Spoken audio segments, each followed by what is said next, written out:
Hi there, Dr. Rajeev Iyer here and Dr. Harshad Gurnane.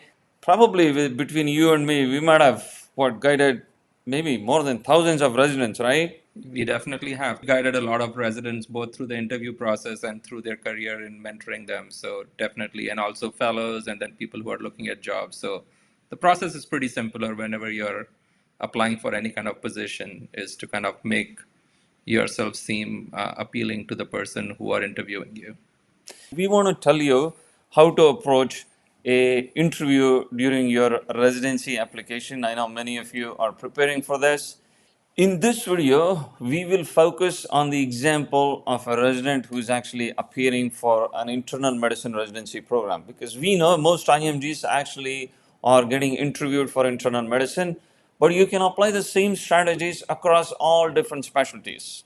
You don't want to replicate exactly what me and Harshad are going to say, but rather use this as a strategy as to how you would approach the interview, That right? is correct. You don't want to kind of imitate and be very practiced in your answers, but you definitely have to be deliberate.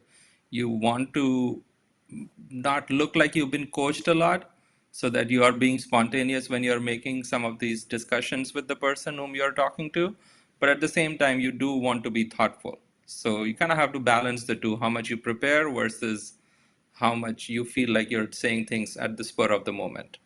As we move through the process, you want to remember that there is no right answer, there is no wrong answer. The interview is all about evaluating you as a person. The program wants to know if they're doing the right decision by hiring you.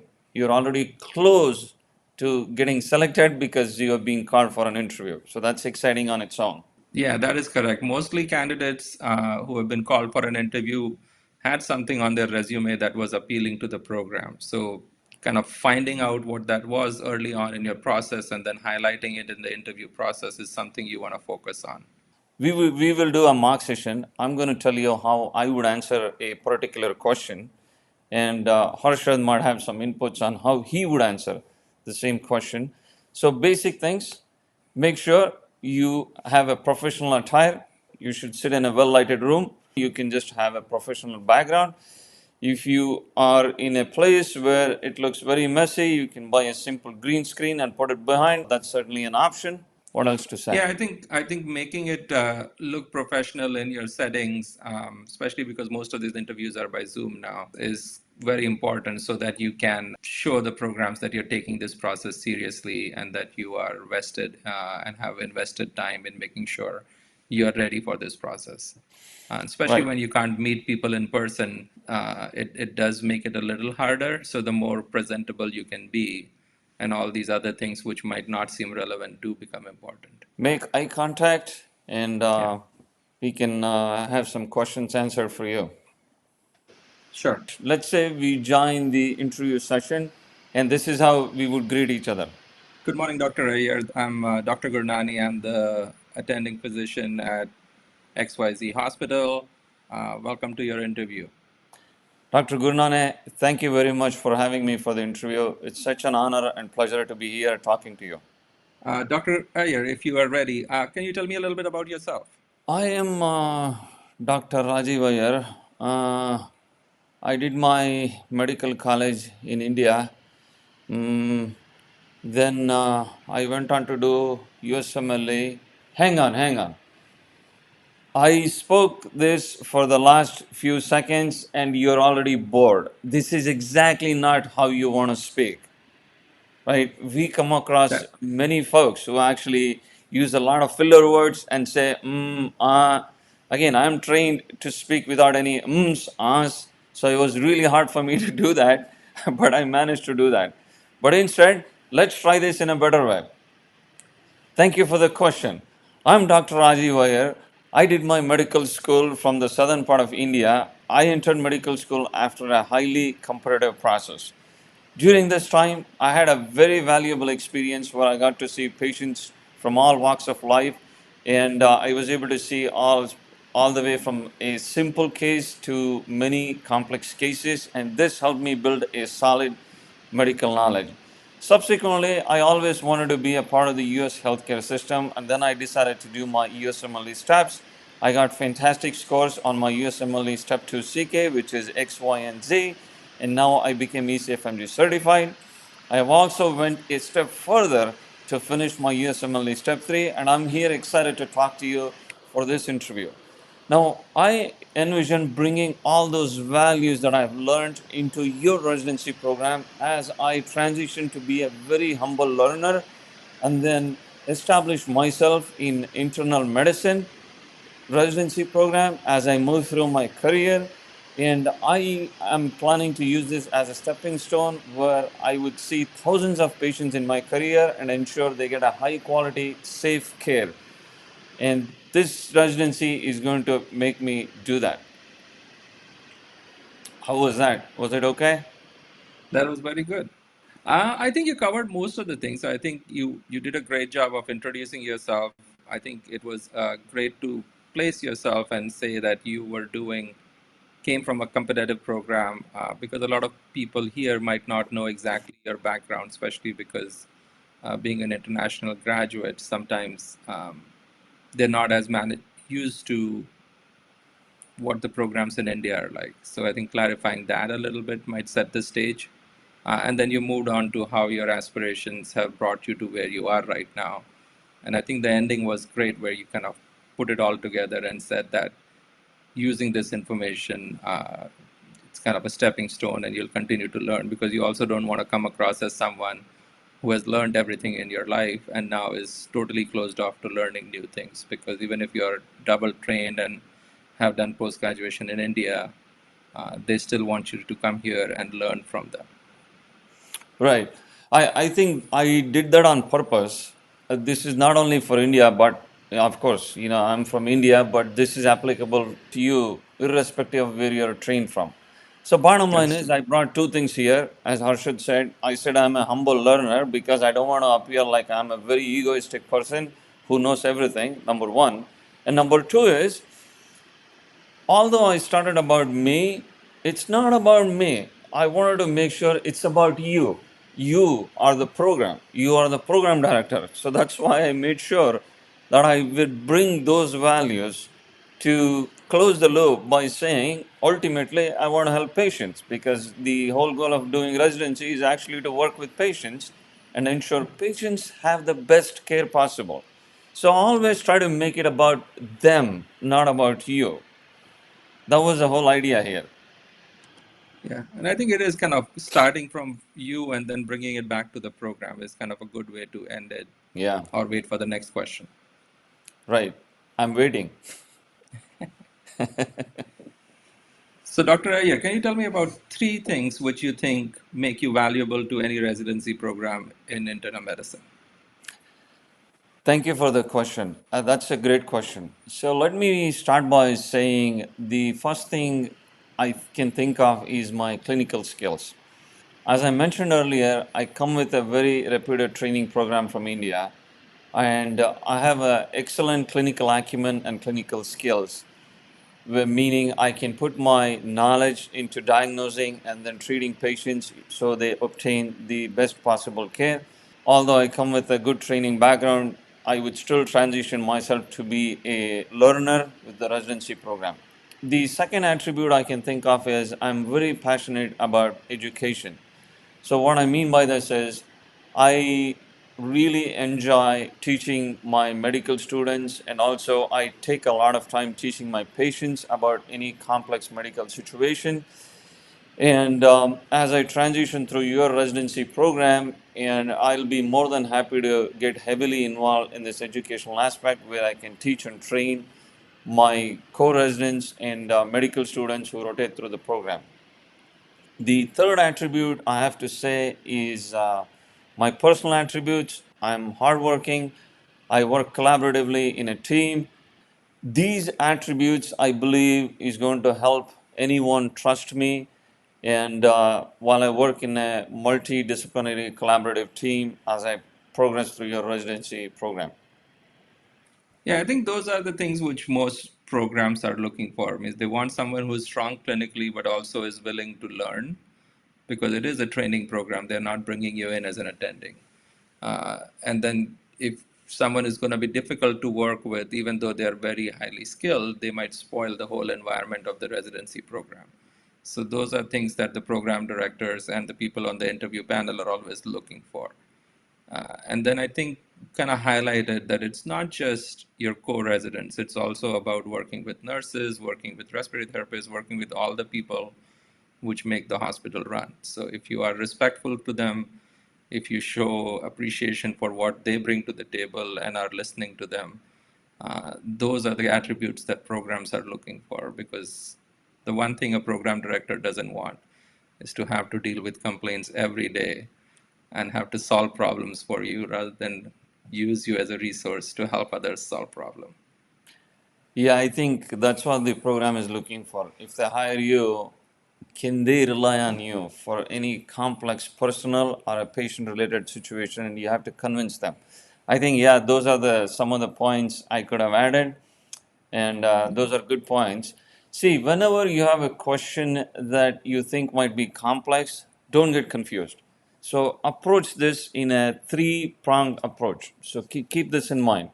Start with clinical experiences, then move on to research if you have any, then move on to educational impact if you have any.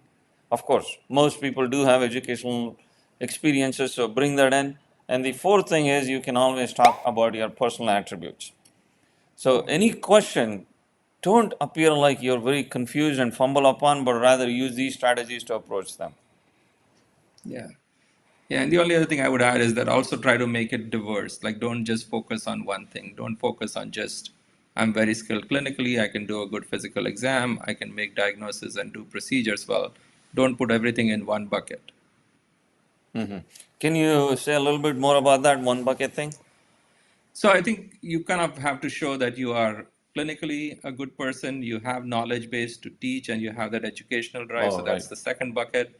And then the third bucket is how do you interact with other people within the hospital system who are not doctors.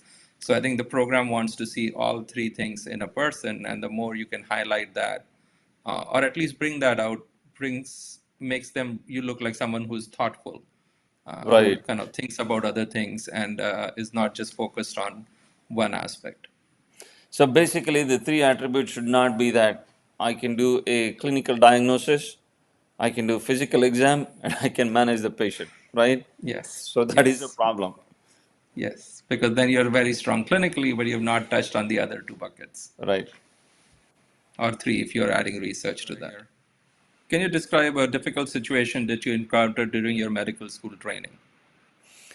Thank you for the question. I remember when I was an intern, I was working in the emergency room. There was an elderly female who presented with a history of dizziness, and then after initial evaluation, we decided to do a EKG on her. Upon doing the EKG, we realized she has an atrial fibrillation.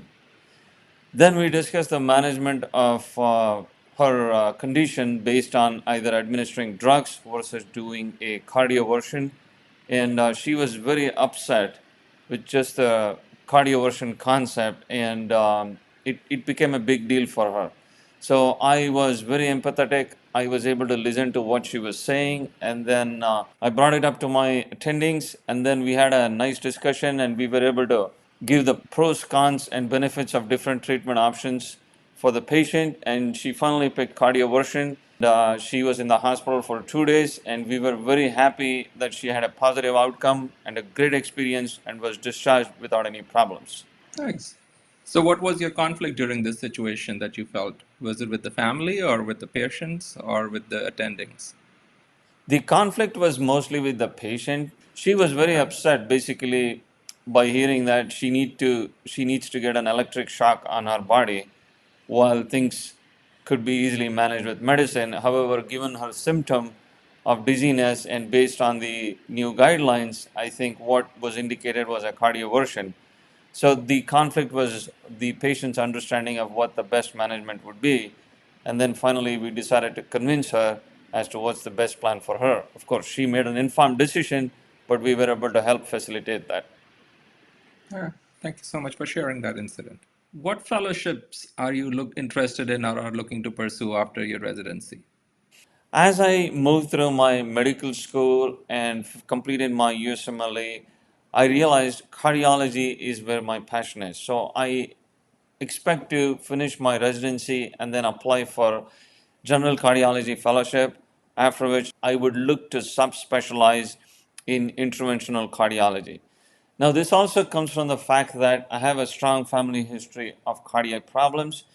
And in fact, when I was in my first year of medical school, I lost my grandmother right in front of my eyes, who most likely had an MI. At that point, I wasn't sure what was going on, but we immediately took her to the hospital, and she could not be resuscitated. So, since then on, being a cardiologist, especially an interventional cardiologist, where I can make a difference in the lives of people who have been suffering from angina and myocardial infarction, has been a real big passion for me in my life. Thank you for that answer. What do you think? Anything else you would have added? So I feel like that's a tricky question too. And I would say you have to be careful about answering it depending on the program you might be at.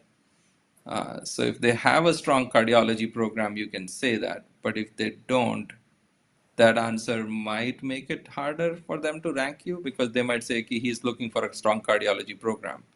So I think knowing your program a little bit better, and especially if you're at a program which doesn't have a lot of fellowship programs, saying that I want to just do general and then as I go through my training, I do have an affinity for cardiology, but I've not made up my mind is probably a fine answer.